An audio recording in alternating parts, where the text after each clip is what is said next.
Bonjour, bonjour, bienvenue sur Cocotte TV.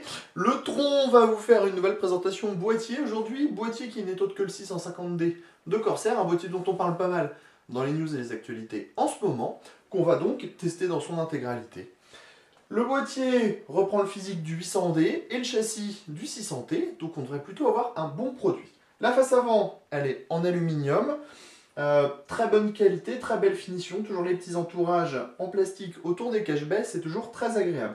Dans le haut, on a le Power On, la petite diode d'activité, la petite trappe qui cache les différentes prises additionnelles, à savoir deux USB 3.0, deux audio, deux USB 2.0, un Firewire, mais toujours pas de SATA.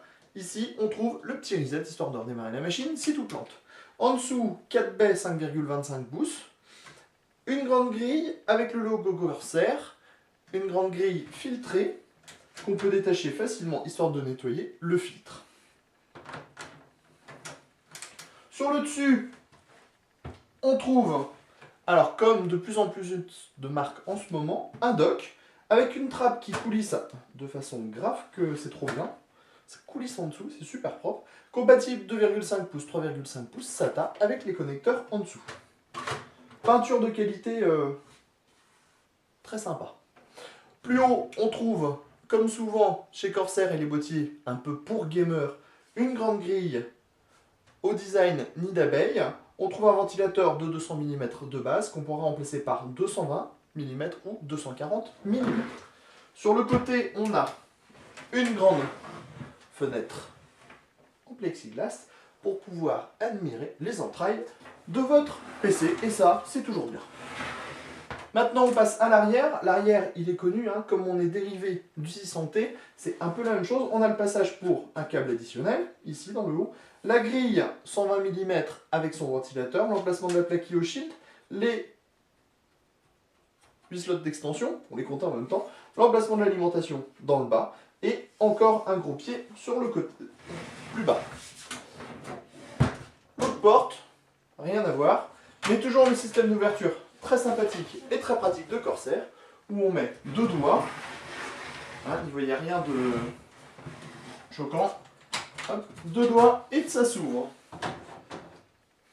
On a oublié de parler du dessous, donc on va tout de suite faire un petit retour en arrière, petit retour en arrière pour découvrir l'emplacement de l'alimentation filtré avec son filtre amovible depuis l'extérieur. Les pieds en caoutchouc devant, en plastique dur derrière, on comprend pas trop pourquoi, mais bon, c'est comme ça. Châssis n'est pas trop lourd, hein, on est dans les 10-11 kg, on n'a pas lu la fiche technique avant, donc on ne saurait pas le dire précisément, mais ça ne nous semble pas super lourd. Le châssis, bon, très propre, hein, c'est un châssis de 600T, on le connaît, donc on a un large accès backplate, des passages absolument partout pour les câbles de l'alimentation. Ici un passage plus gros pour tout ce qui est HDD. 4 emplacements pour les baies 5,25 pouces. Montage sans vis. On prend le lecteur, on le clip dedans. Hop, ça y est, c'est fait. Rien à dire. Cage HDD avec panier compatible 3,5 et 2,5 pouces. Comme toujours. Patin en silicone. Tige métallique pour maintenir les disques. Et montage par vis pour les SSD.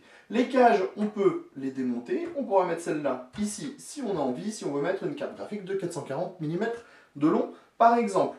À l'avant, bien sûr, devant la cage HDD, un ventilateur de 220 mm qu'on ne voit pas sur la vidéo.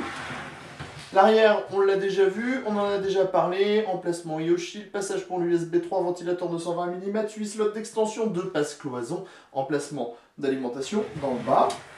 Emplacement d'alimentation qui propose un système de montage sans vis. On a une platine qu'on dévisse, on le plaque contre l'alimentation, on serre et normalement l'alimentation tient toute seule. Et enfin on termine avec le haut et le fameux ventilateur de 200 mm qui semble avoir quelques petits problèmes de vibration, mais Corsair a réagi très vite puisqu'il y a déjà un kit qui permet de résoudre ce problème. Mais ça on le verra plus tard. On a surtout oublié de vous dire que à côté du Rhéobus, on a un petit interrupteur ici. Oui, comme quoi des fois, il faudrait bien lire les fiches techniques. Et ça permet de gérer la vitesse des ventilateurs selon 3 modes.